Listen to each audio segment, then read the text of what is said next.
All right, good evening, everyone. Thank you to all the candidates for joining us for this forum hosted by the League of Women Voters of the Red River Valley and AARP of North Dakota. My name is Ashley Ladbury Hrichena. I'm the Vice President of the League of Women Voters of the Red River Valley, and I'll be the moderator for this forum.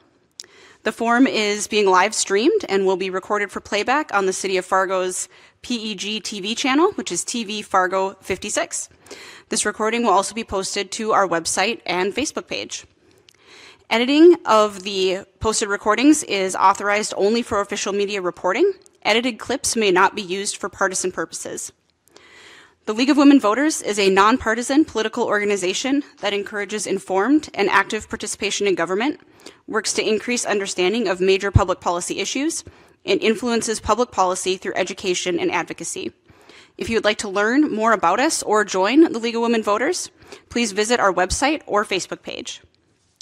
We want to extend a sincere thank you to the City of Fargo for providing the space and technical assistance for this evening's event, and to all of our volunteers for greeting, collecting questions, and for time keeping. We are really grateful for your help and couldn't do this without you. I also want to take a moment to highlight our 2026 voter guide at vote411.org. Many of you may have gotten vote411.org pens up at the booth at the front.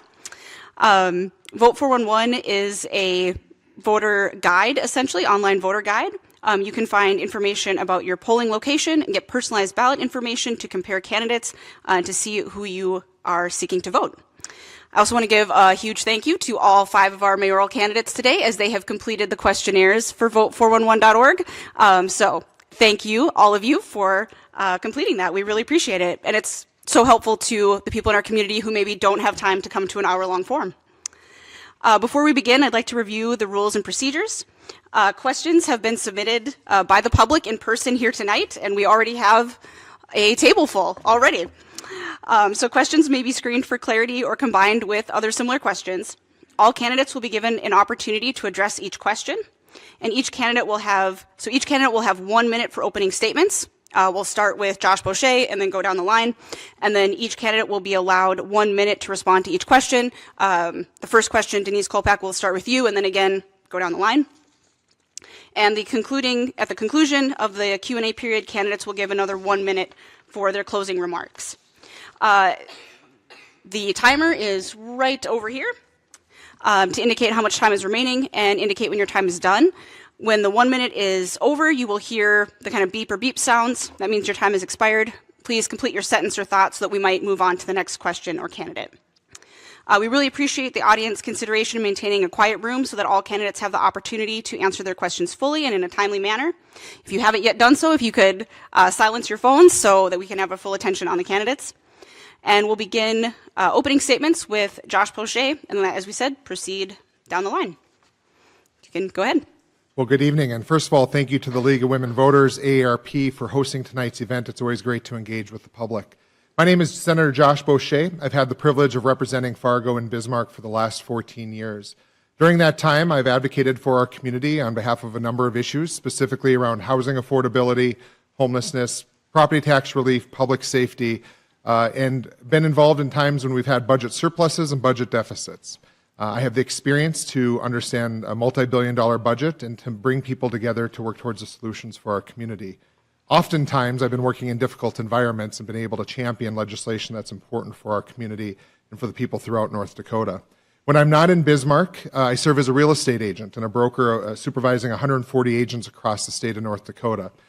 During my time as someone who helps people buy and sell homes, I've been in every every neighborhood throughout our community. I have a good understanding of our neighborhoods and why people choose where they live and what's of interest to them in each of those neighborhoods. I've spent the last 4 months of my campaign listening to folks. I hosted 4 listening sessions at the beginning of the campaign to hear specifically from folks about what they want for the future of Fargo. And they are looking for a collaborative leader. They want to make sure that their voices are heard in a city government that's responsive, not only in a reactive way, but also a proactive way. So I look forward to visiting with you all this evening and explain why I'm the best candidate for mayor. Okay, thank you. Denise Kolpak. Thank you very much to the League of Women Voters and AARP for hosting tonight's debate. I have been honored to serve as Fargo's Deputy Mayor and Commissioner for the last 4 years, and I absolutely love living in Fargo, and my job as mayor will be to make sure that everyone loves living here. First of all, Fargo has done some things really well, including best-in-class services for many years. And as mayor, we will continue to, but I will with a focus on fiscal responsibility.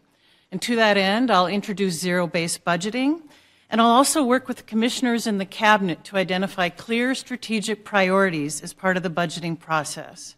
Second, central to every decision needs to be public safety. And I'll work with the new police chief, who had an incredible interview today, to make sure we build on the progress we've made and elevate the community that's part of community policing. And last, it always comes down to relationships.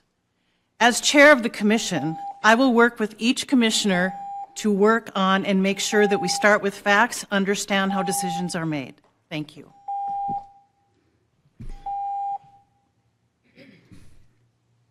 I'm Dave Pepcorn. I've been a public servant for 16 years as a city commissioner. Every day is a listening tour for me. I listen to everybody all day. Their number one concern is property taxes. We've been growing multiple times the rate of inflation, and so to me this election is an opportunity for the voters. It's an opportunity to cut your sales tax by 1%. It's an opportunity, if you vote for me, I will cut the mills by 1%. I will cut the utility fees, and so that's affordable housing, not just for a certain segment of our population, but the whole city of Fargo, and that's what we need. We've been overspending. We've got a Moody's downgrade. We have no fiscal discipline. We need a business person that starts making deals on behalf of the citizens of Fargo. We are paying for so many things for all of our neighbors, and we don't have the money to pay for it. And so I will restore fiscal discipline to our city government. Thank you. Thank you. Mr. Service. Good evening, everyone. Thank you for being here, and thanks to the League of Women Voters for putting together this debate. I'm Sekou Salib, and I'm running for mayor because I believe Fargo's future depends on somebody who leadership that listens, brings people together, plan responsibly, and deliver results. That's what Fargo has been lacking over the period, and that's what I bring. Apart from public service, I also coach competitive youth soccer with the U.S. Soccer Federation Tri-City, and alongside wonderful coaches like Jessica, Dave, and other wonderful coaches, we try to build discipline, inculcate discipline, responsibility, and leadership in young people, because that's what we need, and I support Fargo's future, and I believe this is the time that we come together as a city. If we can talk together, we can find solutions together. I don't think we are bereft of solutions. We just need to come together, talk together, and find solutions. And that's what I'm running to bring people together. Thank you. Thank you. All right, Michelle Turnberg. Good evening, and thank you for being here. I grew up knowing Fargo as a place where you looked out for your neighbors, where streets were safe, where government focused on getting the basics right. You knew the snow would be cleared, the lights would be on, and that help would come if you needed it. That sense of reliability built trust, and that's what made this community special. Is Fargo still that way today in a lot of ways? Yes, we have a wonderful city staff that works very hard every single day to make Fargo the Midwest destination city that it is. Today, as our city grows, we cannot lose sight of those things. I'm running for mayor to bring us back to that foundation: strong core city values, safe neighborhoods, and a city government that works for the people. Thank you. All right.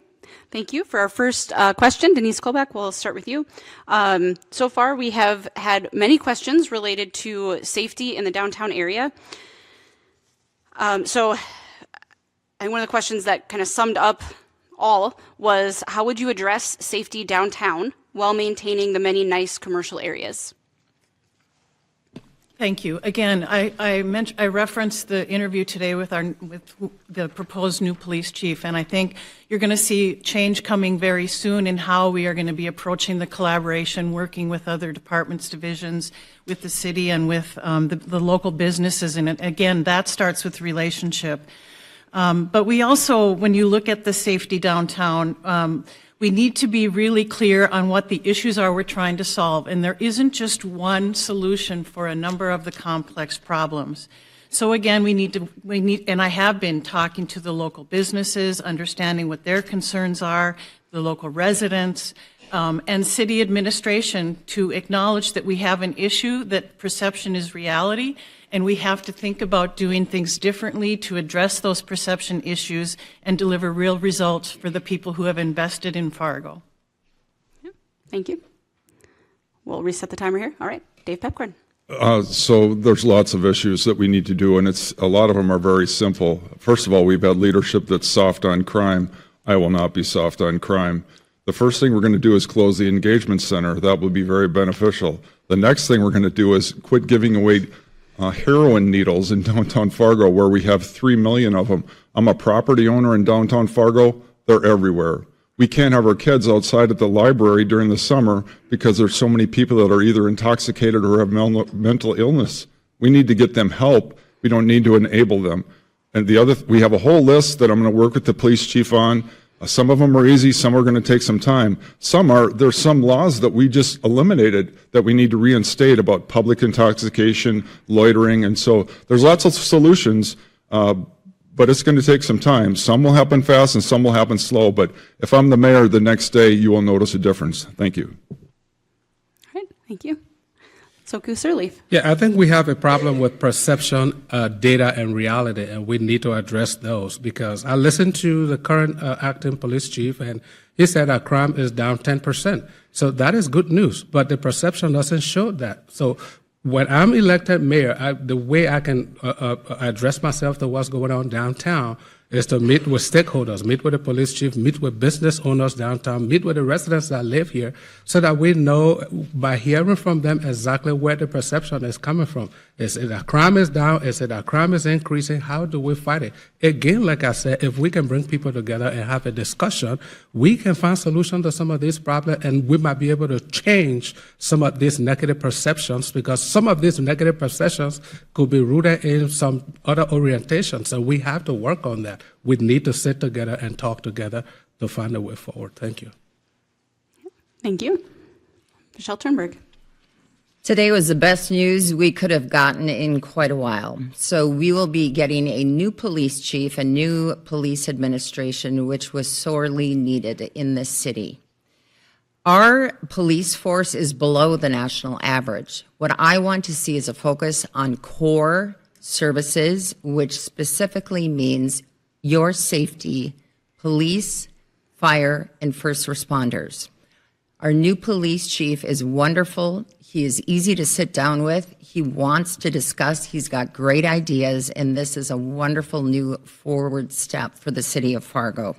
We need to get more boots on the ground, have a larger presence of police in the city, not only in downtown, but throughout the city, to prevent all the racing that's going on in different areas of the city. So I'm very happy with the steps that we've taken, and you're going to see improvements going forward. Thank you. Josh Boucher. Thank you. As someone who spends most of his free time downtown, I certainly understand the concerns folks have. I think one thing that we certainly need to bring back is the foot patrols and the presence of law enforcement just engaging with the community. For those of you that have spent time downtown know that several years ago that disappeared, and so I'm hopeful with the new police chief that we can bring that back when officers are engaging with business owners, with people who are enjoying time downtown, providing resources to folks that need some assistance. The other thing we need to make sure is that law enforcement is enforcing the laws that are on the books. First of all, homelessness is not a crime. There are people who are homeless that are in our community, and they can enjoy downtown just as much as I can or any of you. But there are people who are preying on downtown folks, whether it's business owners or it's the homeless people themselves. And those are the folks that we need to make sure law enforcement are interacting with, that they're either getting the services they need or that they're being handled appropriately within the judicial system. So those would be some of the initial things that I would be looking to do. Okay, thank you. All right, so our next question, Dave Pepcorn, will start with you. So many city employees are demoralized in part because of some of the leadership within the city. What would you do to help heal some of those relationships with city employees? One of the things, there seems to be a misunderstanding that the city doesn't exist to employ people. The city government is to serve the citizens and the taxpayers. That's our priority. We have excellent staff. I can go down the list. We have excellent, and so that's not the issue. But the same thing that's going to happen is we're going to have to start reducing because, as we all know, budgets are tightening. We have, obviously with our downgrade, we're going to have to reduce spending ourselves on top of the state reducing spending. So we're going to have several challenges. You have to have an open door, which I've been a liaison for every department, I think, except fire in my 16 years. And we have excellent staff across the board. Whenever I contact them, they are excellent. So to me, that's not the issue. We have to work together. But I do agree, we're going to have to do some freezing. We're going to have to do some reductions, and that will be a challenge. But in business, I've had to do it. Everyone here has had an experience with losing a job. That happens. Thank you. Thank you. So Sirleaf. You see, the answer you just heard is typical of City Hall. We don't listen. The question is, staff morale is low. People are not satisfied. And we never heard anything like, okay, maybe we sit with them and ask them what's going on and get to know exactly what they're going through.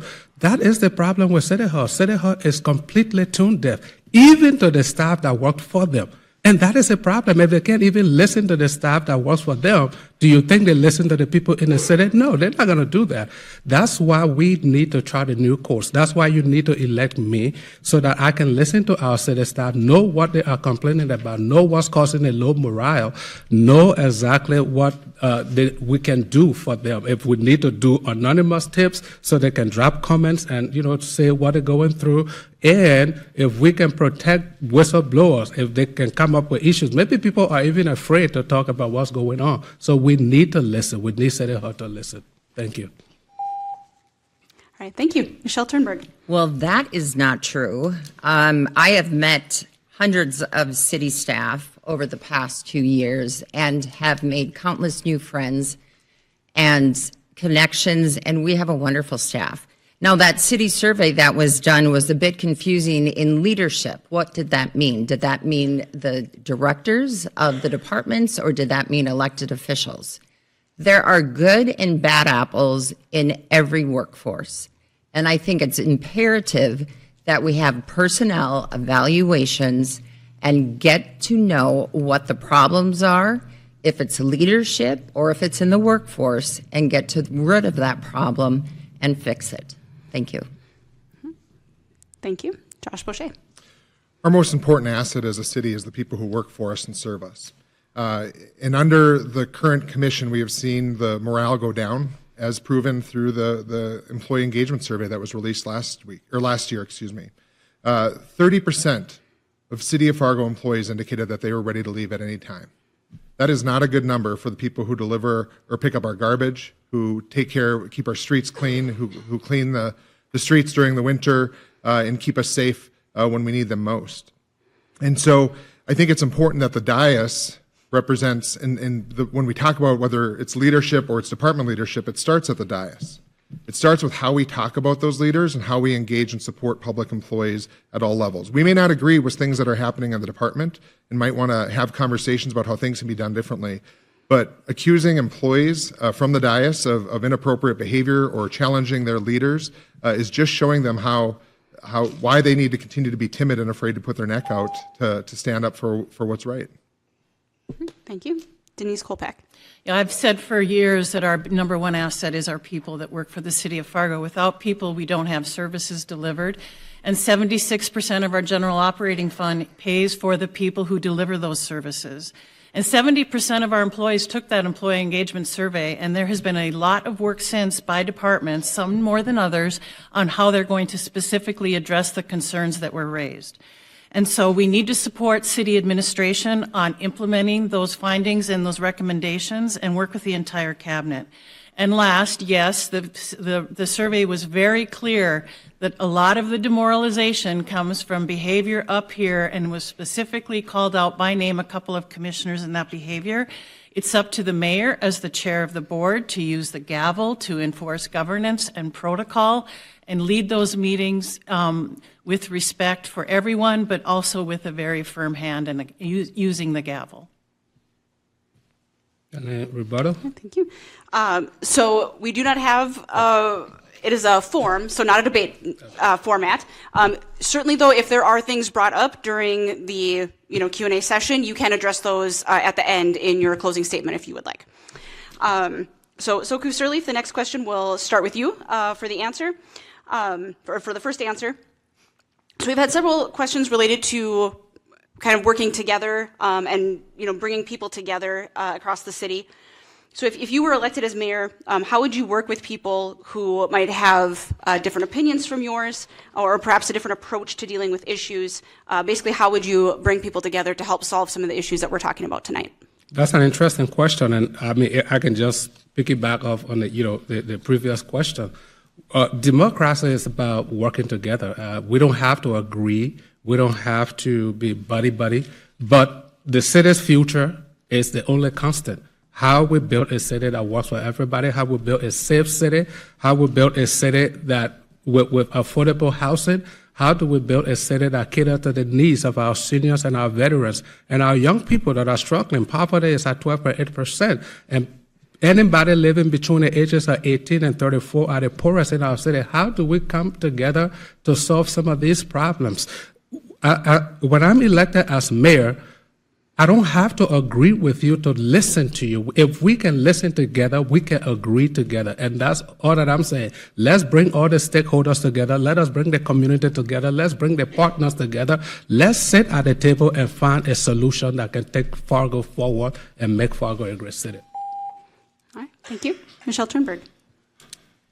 I think at this point in time, in our history especially, we are now more than ever different, pointing out our differences in our political beliefs, in our attitudes and what we believe in, and that can be overwhelming to people. But the number one thing to remember with this is just to be professional.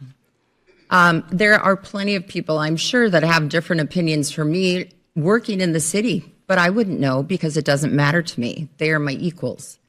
So I would find it hard pressed to find someone in the city that would say that they do not get along with me. I talk with everyone, whether it be the mayor down to department heads, workers, the custodial crew. Keeping everyone on an equal level and knowing that we're all the same and being professional is vital. Thank you. Josh Boucher.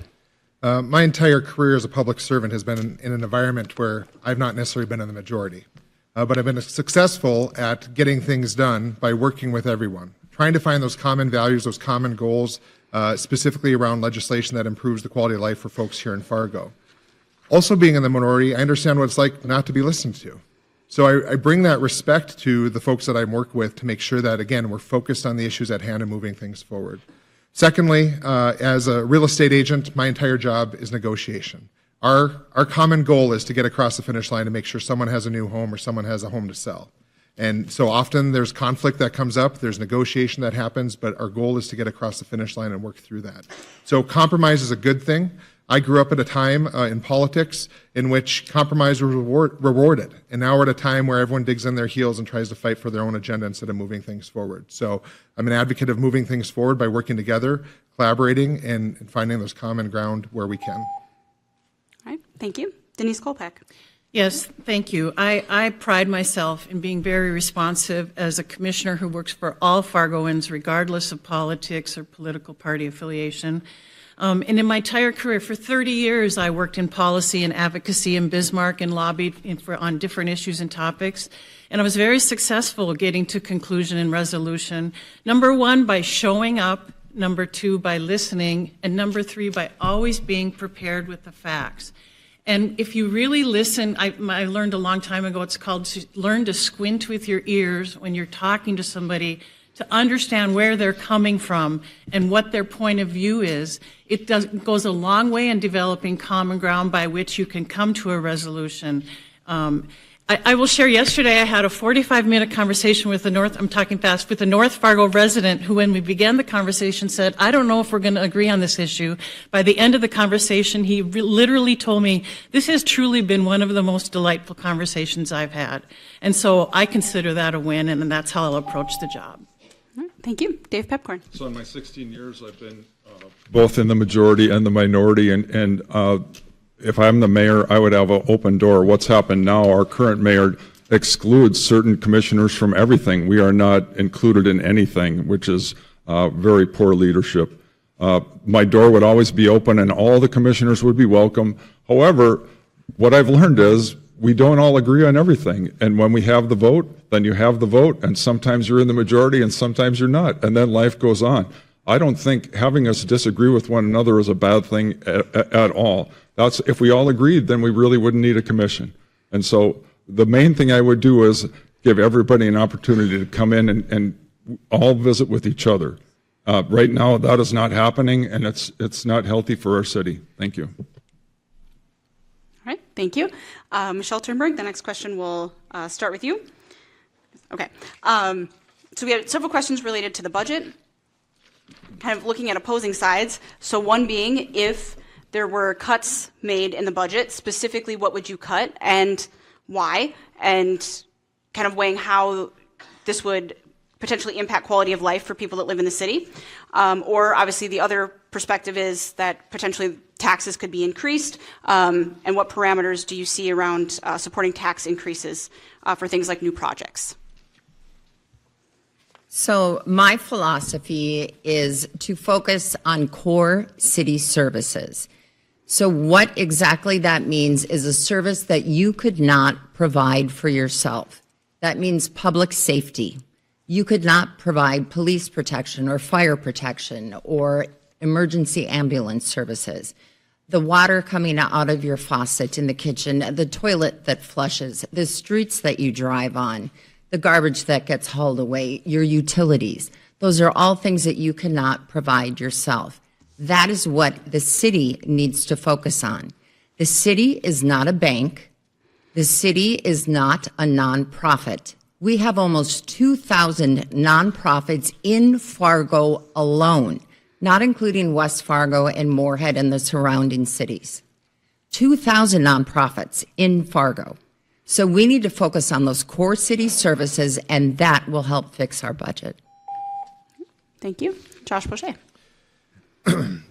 Excuse me. I think Fargoans really appreciate the services that are provided to them from the city. And so when we have conversations about cuts, those are challenging conversations. But we also have an expectation to live within our means and focus on the priorities.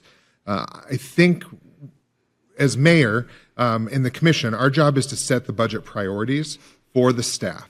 We hire really good people to do the work in individual departments. And so for me, one of the starting points I've been talking about is starting the budget with a 1% increase over the next year. And then going back to the departments, and they find the priorities that they need within their department based on the feedback they get from the public to prioritize how that would work within our budget. They would be making the decisions on what needs to cut. We would not have a budget move forward without that, or beyond that 1% increase, so we can keep things in line and recalibrate a year going in. It's very important the city of Fargo shows Bismarck that we're able to work within our means so that when we go ask for additional money, there's resources available to us. Thank you. Denise Kolpak. Yeah, as a reminder, the city submits a balanced budget every year, and that work is very hard and critical. And this just last week, we ended up from the last fiscal year putting $9 million back into the reserves, which will help that Moody's rating over time. And it's a requirement to get there. So in addition to zero-based budgeting, which is a very important time in our history, we're also going to have in total 3 new mayors. One of the things we need to continue to look at is ways for regionalization and collaboration as a region to address some of these larger challenges. And just also as a reminder, every city our size has debt, and you cannot save your way to infrastructure projects. It's kind of like a mortgage. You don't put down $350,000 to buy a house. You know that you're fiscally responsible to pay back that debt. And so just a plug for the infrastructure sales tax that's coming that pays for infrastructure across the city and has for 20 years. It's those kinds of programs and creative financing that we need to continue. Thank you. Dave Pepcorn. So actually it's, we're working on the budget right now for the city of Fargo. We have meetings on Monday. The interesting thing is the mayor proposes the budget. And so I will be proposing a budget with a reduction of 1 mil. And what you do is you meet with the leader of each department and say, here's your number. And then let them work on what they can do to meet that number. That's how it works. We have not done that. We've been spending way beyond our means, and not every city has a Moody's downgrade. So the annual budget for the city of Fargo is $140 million. Our debt is between $1.5 and $2 billion. If you went into a bank and you told them that's your budget and that's your debt, they would laugh you out of the bank if you were asking them. When you say that our finances are sound, that is absolutely false. Thank you. All right, thank you. Soku Sirleaf. Thank you. Taxation is a burden to every citizen anywhere. Not Fargo is not unique. And so when we talk about budgeting and taxation and cutting, these are things that matter to people. We need to first find out what is important, what is necessary, what is urgent. There are some things that I might want to do that the people don't think is very urgent, and we have to focus on those things that are urgent. I don't want to increase taxes that will create burden on the residents of Fargo. Everything I want to do is to insulate the people of Fargo from being overly taxed. But we have to look at the data. We have to find out where we are spending top dollars, what can we cut down. Our budget has to be targeted. Our budget has to be intentional. We cannot just keep funding pipe dreams and pet projects that feels good to people who sit up here. That is a burden on the residents of Fargo. So we need to do things that benefit our people. All right, thank you. Okay, so the next question, Josh Boucher, we'll start with you. We had two questions that were similar that I'm going to combine together. What do you consider Fargo's greatest strengths or successes, and then also greatest weaknesses or potential obstacles? Yeah, I think Fargo's greatest strength is that we're continuing to be a city that people are choosing to call home. We are a growing city. We are actually one of the fastest growing cities in the Midwest. We are the 11th most economically diverse community in the United States. We are a place that is just wonderful to live in. But with that creates challenges in our growth. And how do we sustain that growth and do that growth in a smart way? I think it's important that we use the Master Growth Plan as a tool to guide us, not only in our outward growth in greenfields as we grow south, especially as the diversion provides more land available to that, but also how do we prioritize infill or core neighborhoods and making sure that there's more development happening, whether it's single-family homes or it's apartments and commercial spaces, so that we can build density to put more property tax inside of the city where there's already existing services. So our asset is also creating some challenges, but I think they're challenges that we can overcome if we focus on the right path forward. Thank you. Denise Kolpak. Yeah, our strength truly is our growth, and with that growth, it's the people and what makes Fargo special. And that includes Team Fargo, who delivers the services for the citizens of Fargo, and our attention to them. I think a couple things that are some of our challenges moving forward.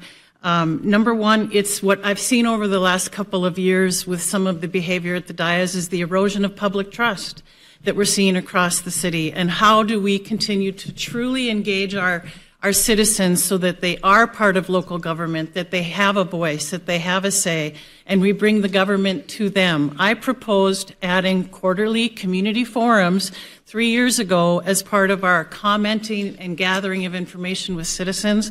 I would bring that back. And we would make sure that the weekly meetings with Team Fargo that are the mayoral cabinet meetings are the most important hour of the week. All right, thank you. Dave Pepcorn. So our demographics, what our strengths are, our demographics, we're much younger than the national average, our average age, and we're also higher educated than around the nation. And so one of the key advantages we have in our region is higher education. We have new students coming in here every year, not just at NDSU, but Moorhead, Concordia, the tech schools. So we have people coming to Fargo every year, new people, and not all of them want to stay in Fargo for multiple reasons, but the more that we can keep because of economic growth to keep coming here. That's why internships, things such as that, are very important. I also think, so obviously our incentives, we are going to have to reform those, but we have to keep drawing businesses to come to Fargo. And if we don't offer incentives, large companies look at incentives. That's one of the main things they look at. And if we aren't offering any, they just move on to the next city. So I agree we need to reform them, but we need to keep them in place. Thank you. Thank you. So Councillor Leaf. I think Fargo is a wonderful place, and our strength is built on our faith. It's a community, it's a city of faith, our families, and our community. Those are strengths for Fargo. Also, the steady 2% growth that Fargo has been experiencing is a strength that we can build on. However, there are weaknesses. Every growing city has strengths and challenges and weaknesses, and one of our weaknesses is leadership that is tone deaf, that don't even listen. You even heard that staff are complaining morale is low, and nobody here will even acknowledge their concern. They just dismiss it, that they shouldn't complain. Is the problem with the data? Is the problem with the whatever was done? So that is a weakness. Also, another weakness is the massive brain drain that we are experiencing. Fargo is a college town, and every year, right now, we're in graduation season. Every year we graduate young professionals, but they are not staying in Fargo. They graduate, they leave town because we're not providing incentives that will make them to get a job, start a family, and live here. So those are some of the weaknesses. Thank you. Michelle Turnberg. I think one of our strengths is that everyone in this room lives in Fargo despite the weather. We stay here because we want to be here. It's a place where generations live. My family has been in the region since the 1850s, and I want my children to want to stay here as well.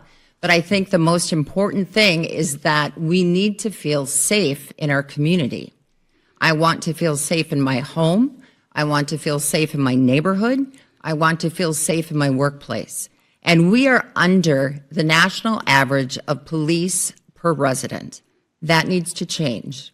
We need to have better public safety, better police presence, and we are on the way to doing that with our new police administration, our new police chief, and things will be improving immediately. All right, thank you. Denise Kolpak, the next question will start with you. How will you increase transparency and give people a voice in city government? Yeah, I just spoke to that, the community forum idea, but we need to continue with the public comment, which now, by the way, has been statutorily required at the last legislative session, that we have consistency at meetings as well. But as I said, we have to think differently about how we bring government to the people, and that will include maybe meetings at different times. And so what I would like to do, as I mentioned, those community forums and engagement, is not only have topics with staff there, so we have a real dialogue and engagement, and we're going to continue to build on that Q&A for all residents. But we have a tool that's underutilized now in the city called Zen City, where it's a platform where we can ask burning questions of any issue, collect the information quickly, and then be able to act on it and have actionable steps that result from that. And so we already have the tool, we already have the way. Let's leverage what we had and get true community input on issues. Thank you. Dave Pepcorn. I think what we're doing tonight is a great example, and obviously when we were doing the search for the new convention center, all those meetings were in public online, and so people have an opportunity. So I think this is great what we're doing. We need to do more of that. I think we do as much as we can, and obviously all of us, people contact us all the time. If they have specific questions, our staff gets an answer very quickly. So obviously we can do more. But I think the other thing is we have a limited budget. We have so many committees now that we have to reduce that because they all cost money. We have to have productive committees, and right now we have over 60. We need to reduce that just because we can't afford continuing to do that. Thank you. Thank you. And so Councillor Leaf. Thank you. Thank you. I believe in representative government. You see, I believe we need to transition our government from a city commission to a city council. I believe every district should be represented here at City Hall. That will bring about some form of transparency. I think in January, I tried to contact the various commissioners to have meeting with them about the ending of three commissions, the Human Rights Commission, Arts and Culture, and Native American Commission. I needed to have consultation with some of these commissioners. Since July, I wrote Commissioner Pepcorn. Till date, I have not got any response from him. If we have representative government, if we have every ward, we create a ward system like South Dakota, like Moorhead, like Grand Forks, we can be closer to our leaders than it is right now. So that's the way we can do that. Thank you. Thank you. Michelle Turnberg. We have a system set up right now where every single person in the city can reach out to any one of the commissioners or mayor at any time, and we will get back to you. You can communicate with whomever you choose, whoever you align with, whoever you think will meet your interests. That is totally your call. I think the most important thing that needs to happen is residents need to be engaged. We absolutely need to be a part of the process. Everyone here tonight is doing that. And the most important thing we can do is get out and exercise your voice, have your voice heard, and vote. Vote at every election. If you don't vote, you really should not have the opportunity to complain, because that is your opportunity to express your voice, have your beliefs heard, and have your say in how your city, your state, and your country is run. Thank you. Josh Boucher. One of my favorite parts of being an elected representative is the ability to engage with the folks I serve. In a lot of the theory that's been talked about, the things that people will do, I've been living. During our legislative session, once a month on a Saturday morning, we host community forums so that we can engage with people that live in our district and live throughout Fargo, so we can hear from them and share what we're doing in Bismarck. The last 4 months, as part of my campaign, I have been out doing listening sessions, talking to folks, hearing from them within their own neighborhoods, modeling how I would lead as a mayor. We continue to hear, specifically in areas of South Fargo, that they feel left behind by this city. Now, a lot of conversations have to deal with downtown, whether the issues with economic development and homelessness, and the Civic Center is driving a lot of that conversation. But at the same time, there are real issues happening in those neighborhoods and those communities. What I continue to hear as I campaign, whether knocking on people's doors or holding those listening sessions, is that the city doesn't come to them to ask them or give them forewarning when things are happening. That would change if I were mayor. All right, thank you.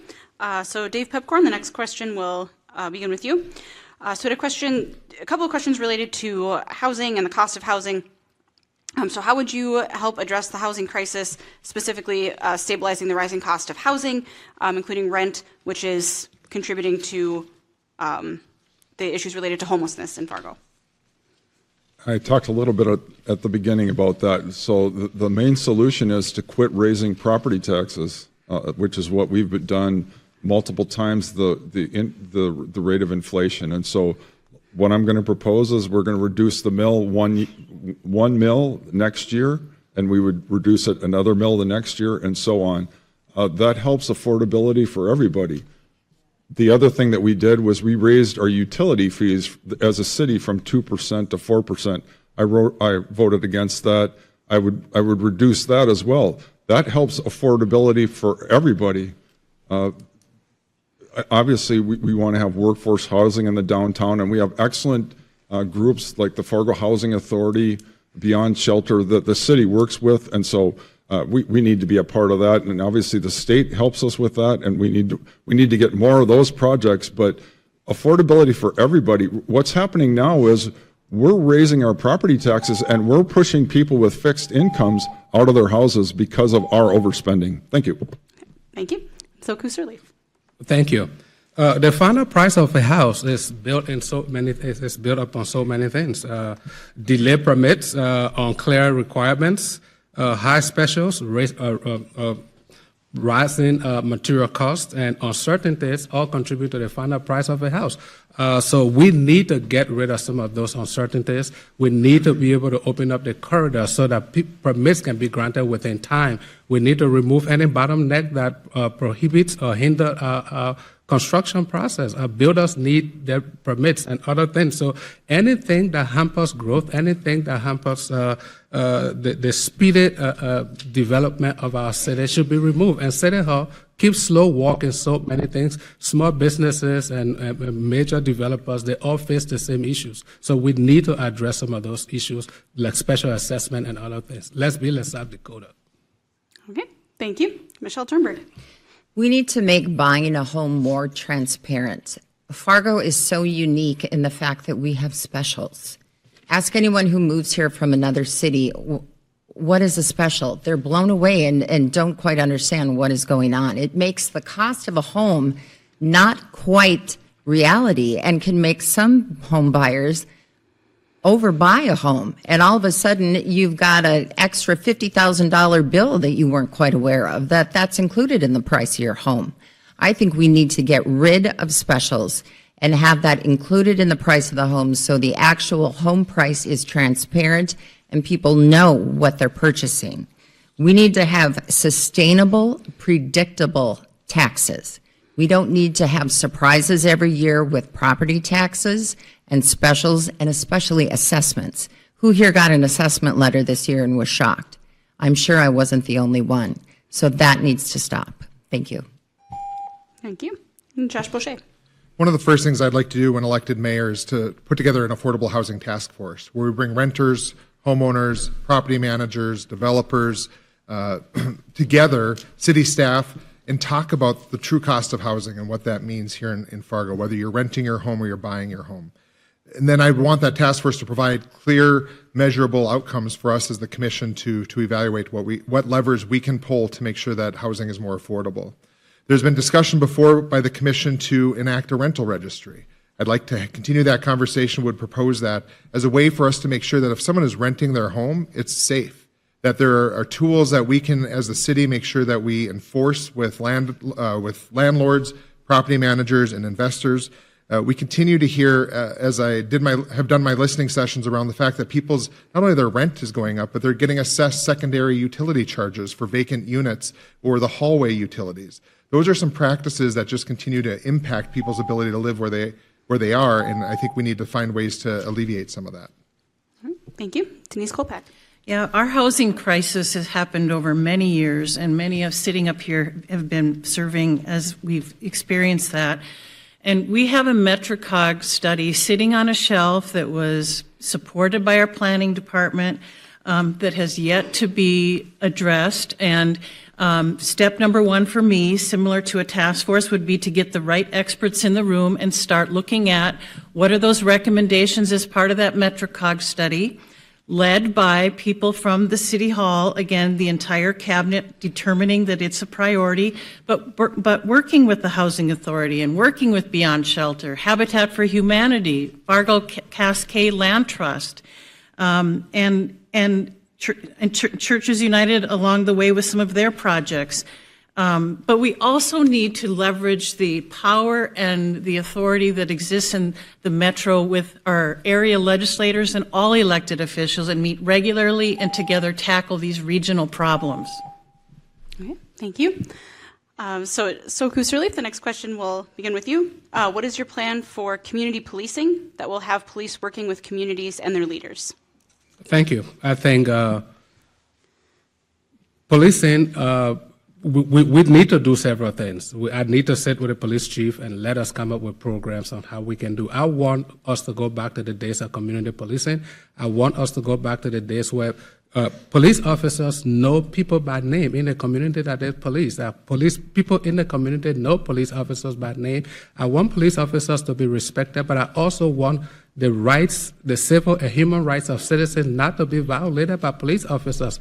All of us are in this together. Safety does not depend only on police officers. I think we can also strengthen families. We can help to create programs for young people that are always in trouble from time to time. There's so many things we can do. We need to come together as a community to have a conversation on policing. Policing doesn't just begin, public safety doesn't just begin with flooding the street with police officers. There are so many things that we can do to strengthen families, strengthen communities, and it will help make the job of police officers easier.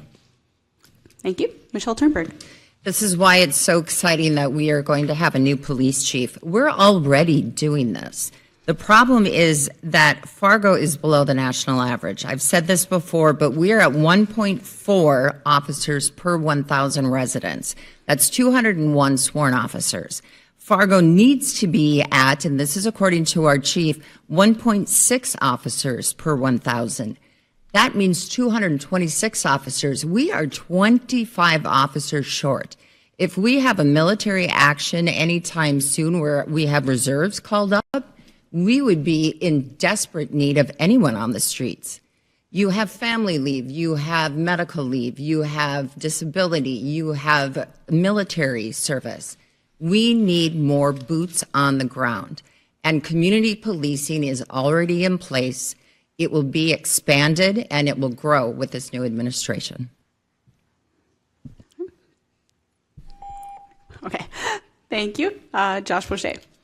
Part of community policing is building relationships, and I think that'll be an important part of the leadership with our next police chief, and continue to expand what we're already doing within different neighborhoods.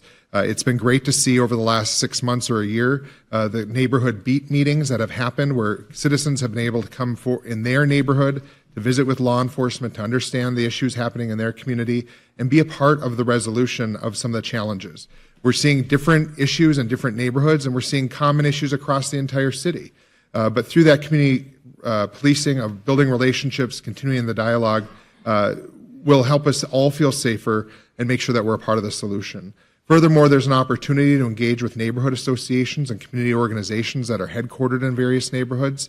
I think all of us can think of certain neighborhoods in this community where we would say we would feel less safe or we have perceptions about who lives there. Those are opportunities for us to build up and invest in those communities by investing in housing, investing in relationships, and make sure that those are safe, affordable places for people to live. Thank you. Denise Kolpak. Yeah, I've had the opportunity over the past 4 years to have 6 different ride-alongs with the police department, and I can tell you that community that's part of community and policing is very much ingrained into the culture of the police department and has been for many, many years. So how do we, obviously there's always opportunity for improvement. We've continued to add more police officers each year that I've been here as a commissioner. That needs to continue in a smart way with smart growth. You'll see and hear more about relationships from the new police chief. He just talked about it today in his interview, about his commitment to collaborate not only with area law enforcement in other cities, but also with the state's attorney, with area legislators, and the commissioners, and the mayor, and to have conversations regularly with every single city department, because every single one of them is connected. And I will add that truly that is the culture across the city, is one of community and of service. And so how do we leverage those relationships across the board? Thank you. Dave Pepcorn. So our police department, unfortunately, under the leadership of Dave Zabalski, was decimated. Our top leadership, the top 25%, are all gone. And so it's going to take us years to recover. What we have to rebuild the culture of, and what we have now is the veterans are 2 years, and they're training the rookies. And so the new chief, or the interim chief, and maybe the new chief has a plan to bring back some of those to try to instill some of the culture. None of those people are going to come back and work for the city of Fargo. They've all found other jobs. Just think of that. Our top 25% veterans have all left. And so it's going to take us years to recover. And what we've had is leadership that's soft on crime. It's decimated our downtown. We need to bring back law and order, and we will. And so I'm looking forward to it, and that's why I hope you vote for me for mayor. Thank you. All right. Thank you. So looking at the clock, we have about 7 minutes left, which is not quite enough time for one whole question plus closing statements. So I'm going to try something a little different. So we had a question that is basically a yes or no question, but I'm going to give a little bit of a civics lesson first before asking it, just for everyone in the audience, because I think as commissioners or people involved in city government, you are aware, but just so our audience is kind of up to date on what's happening. And then we'll do maybe just like a yes or no if you support or do not, and just briefly why or why not, like maybe each person 10 seconds. So hopefully we can stick to that format. So there has been a push in Fargo to change our structure of government Right now, we have a commission, as people have talked about tonight. We have 3 commissioners here with us tonight. So our commissioners are also elected at large. So everyone in Fargo votes for all of the commissioners, and they serve the entire community. We can contrast this, for example, to like Moorhead, where they have a ward system, where it's more like a legislative district in a sense, where there's, communities or kind of neighborhoods that are a ward, and everyone in Ward 1 votes for a representative to represent them on the council for Ward 1. So it's a slightly different structure. Like you can have the same number of people, but it's just divided differently. So with that being something that has been kind of an effort here in Fargo, Michelle Turnberg, we'll start with you. Do you support or oppose moving to a ward-based structure in the future? And like I said, if you could just give maybe 10 seconds of a response. And timer, if you could just start so people can kind of see how much time has come off the clock. We'll give this a try, and if it doesn't work, I promise I'll never do it again. Michelle Turnberg, if you go ahead. No, I do not support moving to wards. It's going to be tragically expensive to do so, and we're trying to fix our budget. And I will also say the flood of 97, Grand Forks interward fighting lost the battle. Oh, all right. Thank you. All right. Josh Boucher. Yes, I think it'll drive increased engagement with citizens, and it'll also make sure that every neighborhood across the community has a voice at this dais. All right. Thank you. Denise Kolpak. No, but I support adding 2 more commissioners at large right now with the growth of the city, and it's to ensure that we have the best candidates running across the city. All right. Thank you. I support maintaining the current system. All right. Thanks, Dave Pepcorn. So Goose-Early. Yes, I support ward-based because right now we're the only major city, any city 100,000 and above that still runs city commission. This is the time, it's long overdue. We have to transition the city to a city council. All right. Thank you. Excellent job. And if you don't mind, I think Michelle Turnberg will end with closing statements, starting with you, since that was not a full answer in effect, if that seems fair to everyone. Okay. All right. So we'll do a minute for closing statements, and then we'll kind of wrap up this forum. Michelle Turnberg. When I talk about getting back to core city services, I mean focusing on the fundamentals that every resident relies on every single day. I want our police, fire, and first responders to be fully supported and not have to rely on a half-cent sales tax or passing the boot at fundraisers.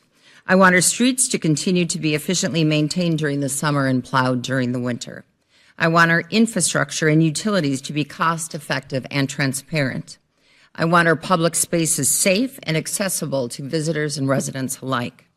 I want our growth to continue, but in a way that does not result in over $1 billion in debt. I want our airport to be filled with travelers visiting the Midwest and a taste of what our culture has to offer. I want our residents to live comfortably in their homes without fear of getting a letter saying that their property taxes and home assessments have doubled. I want to get rid of specials and make home buying easier and the buyer knowing what they can get. Thank you. All right. Thank you. Josh Boucher. I love Fargo. It's been such an honor to represent this community in Bismarck the last 14 years. But I'm asking you to bring me home.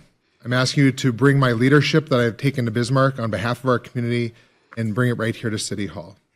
I've shown that I'm a leader who engages our community, who collaborates with others, and focuses on the priorities impacting our community. And it would be a privilege to serve as your next mayor and take us to the next level. There are a lot of great things happening in our city, and I think we can take it to the next level if we work together, engage one another, and focus on the issues that are important to each and every one of you. Thank you. Thank you. Denise Kolpak. I love Fargo too, and as mayor, my job is to make sure you do too. And do you want your mayor, who I think is the #1 ambassador of this amazing city, to be someone who calls our city a crap hole, or uses scare tactics for political gain, or requires on-the-job training? I hope you want someone who over the past 4 years has been truly getting to know city operations and issues. Someone who knows the art of compromise to get the best results for everyone. I'll be a mayor who inspires good. One who clearly sees we can always do better while celebrating our success. One who practically finds solutions but never loses sight that at the end of it is a citizen paying taxes. I know our city. I know how it works, and I know what needs to be done. And that's why I'm asking for your vote, not to be the mayor, but to be your mayor. Please vote June 9th for Denise Kolpak. All right, thank you. Dave I love Pepcorn. Fargo. I'm born and raised in Fargo. My 2 sons live in Fargo. My oldest son's sitting in the back. This is a great place. I love being a public servant. I've been one for 16 years. I love being a public servant. This is an opportunity for all you taxpayers out there. If you want to lower your taxes, this is your election, because number one, you can vote to lower your sales tax by 1%. And do you know what happens with that money? You get to decide where to spend it. And if you vote for me for mayor, I'll lower your property taxes $1 million a year for each year. I'll lower your utility bills 1%, and we'll hopefully lower that every year too. This is your opportunity. We have 2 new commissioners to vote for, and a mayor. We can change the path that we're on. Please vote for me, Dave Pepcorn. I have a website, Dave Pepcorn for Mayor, and it's on Vote 411 with your group. So thank you very much for doing that. Thank you. Thank you. So, Koo Sirleaf. Thank you, League of Women Voters, and all of us here. Thank you, League of Women Voters, and all of us here tonight. As we witnessed tonight, and we've witnessed in every other debate, there has been no accountability, no acknowledgement. It's always deflection. Everybody here putting the blame on Mayor Mahoney. I'm surprised that Michelle, Denise, and Dave Pepcorn believe Mayor Mahoney is responsible for all the problems when they themselves have 1 vote on the city council, on the city commission. So they could have used their 1 vote to change things in the city. Now they want to run for mayor and tell you what they can do. Why didn't they do that when they were city commissioner? Anybody who fails as a city commissioner will fail as a mayor, because you still have 1 vote even when you become mayor. That's why we cannot trust all this gaslighting. You need to vote for me, because I'm here to bring people together. I see these 3 commissioners as the arsonists that burned down the building, and now they're asking for a contract to remodel the building. We're not going to remodel Fargo. We want to rebuild Fargo. We need somebody you can trust. You need a leadership that listens, that brings people together, and we can do it together and build a Fargo for all. Thank you. All right, thank you. So that concludes our forum for the mayoral race. This was the first forum this evening. We'll take a short break here and then be back for, I believe it's the city commission race after this. Yep, thanks, Sandy. Just want to remind everyone to vote on June 9th and to check out Vote 411 for more candidate information and to learn where to go to vote and what you need to bring with you. Let's give our candidates a round of applause. Thank you. Thank you.